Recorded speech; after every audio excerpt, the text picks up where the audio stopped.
2. And what I suspect Robert Wickens will try and do is he'll blast away from P1 and then try and dive across to close that line, the inside line to the turn 1, which of course is a bit of an uphill drag, isn't it? Yeah, it's almost more about the exit to turn 1 rather than getting into there first, because then it's a drag race all the way up the hill towards a top speed of about 235 kilometres an hour before they brake hard but late, just 100 metres before the corner, get it down to second gear, get it down to 60 kilometres an hour at the top of the crest. You've also got to be quick out of turn 2, because for about 20 or 30 metres out of the corner, it continues to rise before you finally reach the top of the circuit. It's a roller coaster between turns 2 and 3, up and down to the right curve. There is the view from the top. Look, all the way down there somewhere is the start line. And then, of course, the middle of the lap, down through the left-handers at Pirelli and the Worth curve, and down through the final 2 turns. That's all downhill. So the Red Bull Ring, 4.3 kilometres. That's where we're at. What a phenomenal racing circuit this is, and what a backdrop for what is going to be a very, very exciting DTM race to come. Wickens, Glock, Wittmann, Farfus, the front 2 rows as the car's weaving from side to side, just trying to get a bit of temperature into those Hankook tyres before they make their way back to the grid. They're on their way now. They'll line up, and then, of course, we'll throw the lights and the gantry up to the top of the screen for you, and we will be away and racing. So Robert Wickens then spinning up the rear wheels as he heads towards his starting position. The anticipation begins to build, not only in the drivers, but also the many, many thousands of spectators that are here to watch this DTM race. We are just seconds away from lights out. The team bosses then, Jens Marquardt from BMW watches on. Dieter Gas then, and Dr. Wolfgang Ulrich from Audi.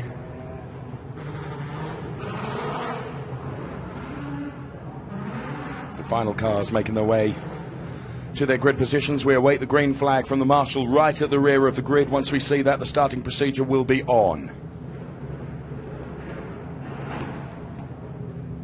There goes the green flag. The lights at the top of your screen, as you can see. Once they're out, we are away and racing DTM here at the Red Bull Ring. And Robert Wickens does exactly as I thought he would. Gets away nicely. Now he'll try and close off that line. But what a great start Robert Wickens has had. Timo Glock was absolutely nowhere. Pascal Wehrlein getting a good start as well. Yeah, Augusto Farfus there in 3rd place, Wehrlein 4th, Wittmann 5th, and then the Audi of Jamie Green battling away with Wittmann now, and he's gone just nosed ahead of him for 5th place as they rise up to Remus for the first time. And this is such a heavy, heavy braking zone as all the cars, concertina there to get through this turn 2 at Remus. 3-4 abreast, Gary Paffett running out onto the outside of the circuit there. Car number 5 under investigation for a jump start. It's Christian Vittoris. So that's one of the championship front runners. 3 abreast. Gary Paffett's made a decent start. As Mike Rockenfeller, the champion in the green and yellow Audi, trying to fight his way through after this grid place penalty. He only qualified 14th fastest anyway, so he's lost a couple of places here at the start, I think. Timo Glock also under investigation for an inaccurate grid position, Chris, as we're on board with Christian Vittoris right now. Here comes Robert Wickens. There's Timo Glock under investigation. Augusto Farfus.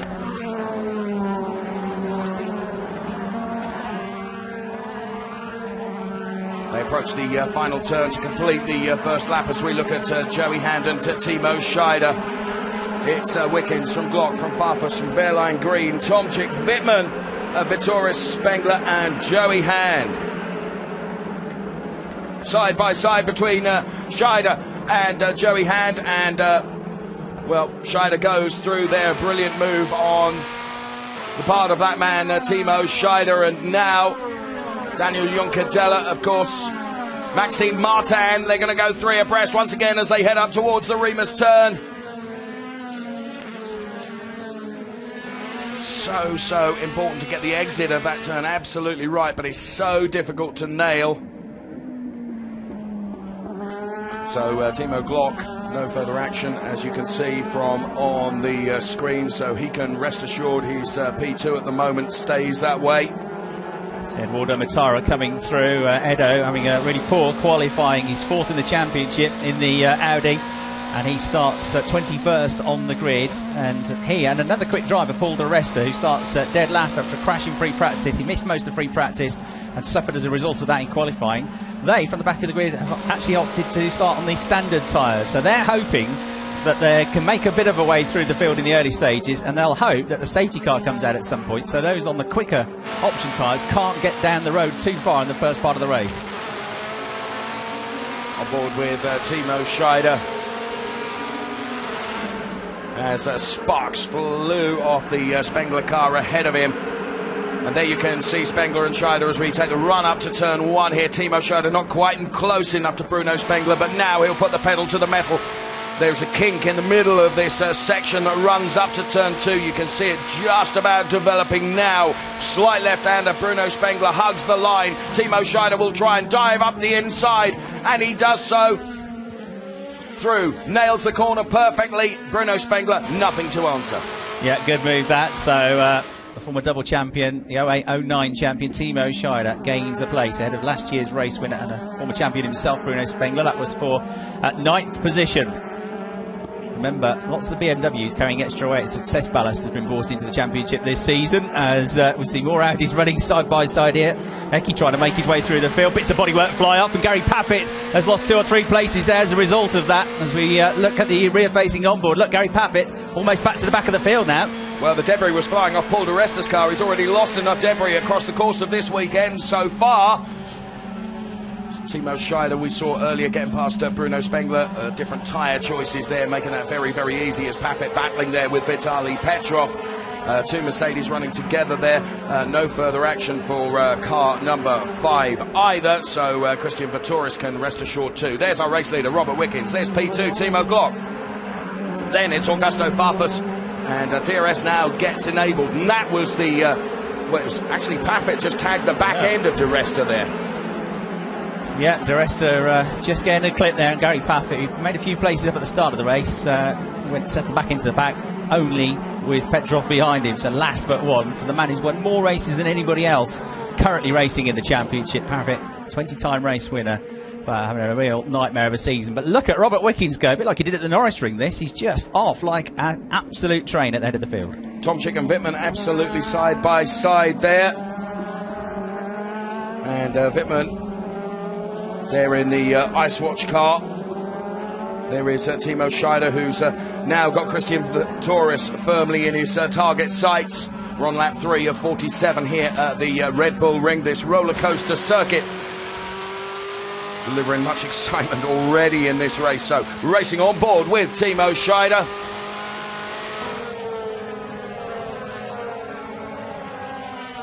One of those from further down the order who preferred to start on those option tyres, which are giving him a huge advantage, as you can see, as he sweeps past Christian Vittoris as well. Yeah, Christian Vittoris down to 9th place, but Christian is still the leading runner on the harder standard tyres, so he's doing a good job here.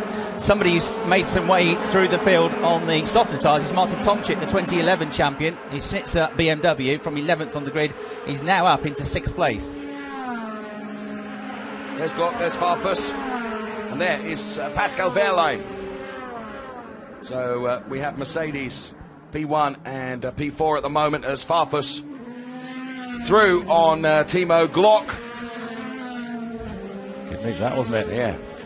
Nice and tidy, and Timo Glock didn't fight it too hard. He's having a look at the inside. He's got to watch that youngster behind him as well. 18-year-old Pascal Wehrlein has a good run down towards turn 3 at Rauchkurve. Onto the back of Timo Glock, and look at Farfus go already. He's pulled 3 or 4 car lengths clear. Yeah, so Timo Glock now, his rearview mirrors are full of that Guix Mercedes driven by Pascal Wehrlein. We go on board with the M-Tech team, who are looking on from the pit perch. There is Farfus, there's Glock in the familiar Deutsche Post livery. Our race leader, Robert Wickens, doing his level best to get as far up the road as he possibly can and get as much advantage from this early stint. He's got a 2-second margin over what would have been Timo Glock, what is now going to be Augusto Farfus. Give you a live gap now, 2.1, so he is found another 10th, but that's more likely brought about by Farfus getting past Glock. Don't forget the DRS on these cars these days. As long as you're within 2 seconds of the car ahead, you can deploy DRS. So you can't use it to defend, you can use it to attack. You have to be within 2 seconds.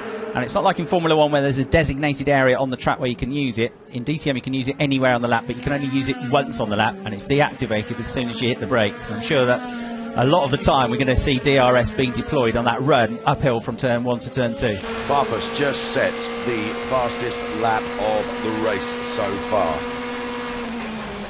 So we're expecting that gap to come down to Robert Wickens, Antonio Felix da Costa, and there we can see the Schaeffler car of Mike Rockenfeller from this fantastic low-down onboard rearward-facing shot from Antonio Felix da Costa's car. Gary Paffett was the one that just got ahead of him, so he started to pick his way back through the order here in the blue and yellow Mercedes, the 2005 champion. Accelerates away, looking back from da Costa's car and looking back at Mike Rockenfeller near the back of the field here, and struggling a little bit in this race, but he is on the standard tyre and he will have the quicker tyre once he comes in to make his mandatory pit stop.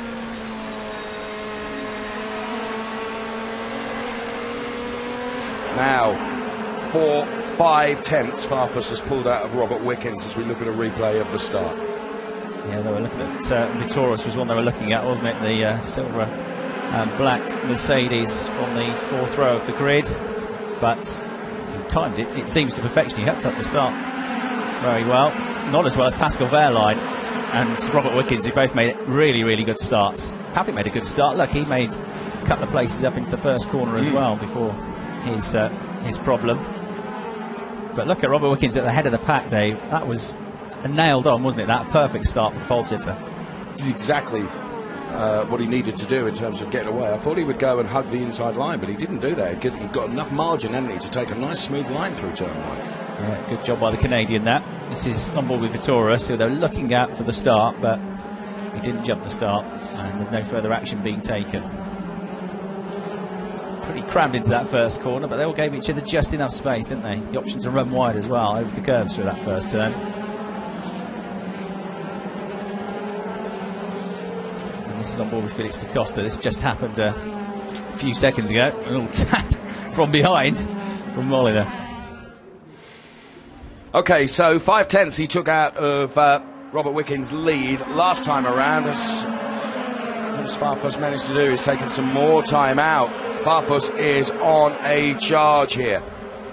And Robert Wickens now with a margin significantly lower than it was just a couple of laps ago. And he's going to have a fight on his hand with Augusto Farfus in just a lap or so's time. So too probably Timo Glock, with Pascal Wehrlein getting ever closer. Jamie Green goes through. There's Marco Wittmann. So Wickens leads, and there you can see the difference over the last 3 laps between Wickens and Augusto Farfus. Farfus, of course, has got the benefit of being able to use the DRS. Yep. And Robert Wickens can't. Yeah, because he crossed the line within 2 seconds. So he's only about a second behind, using the DRS to close the gap. The top 6 then, top 7, no, top 8 now, all running on the softer tyre. They're the best of the drivers on the standard tyre, who should then go quicker in the second part of the race. He's still Christian Vitoris in 9th place, Bruno Spengler likewise in 10th, and Joey Hand in 11th. And from 20th on the grid, the Audi of Adrian Tombe has risen very nicely up the order. He's now into 12th place, so Adrian has gained already lots of places in this race, but he's on the softer tyre, a bit like Martin Tomczyk. He's gone forward, but he's going to have to put the standard tyre on for the second part of the race. So we're watching Mike Rockenfeller there down in P21, backdrop of this fantastic Spielberg circuit. Those brilliant onboard shots that we're able to give you. Charlie Petrov that we were looking at. Okay, Augusto Farfus not quite close enough, I don't think, to have a charge at this turn. Perhaps he is. Got mighty close.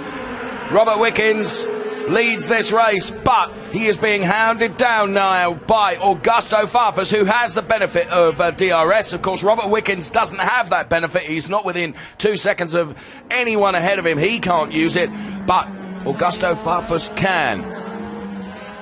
And down to 8/10 the last time they crossed the timing line. So Robert Wickens knows that rearview mirror of his is going to be full of the Castrol Edge BMW of Augusto Farfus.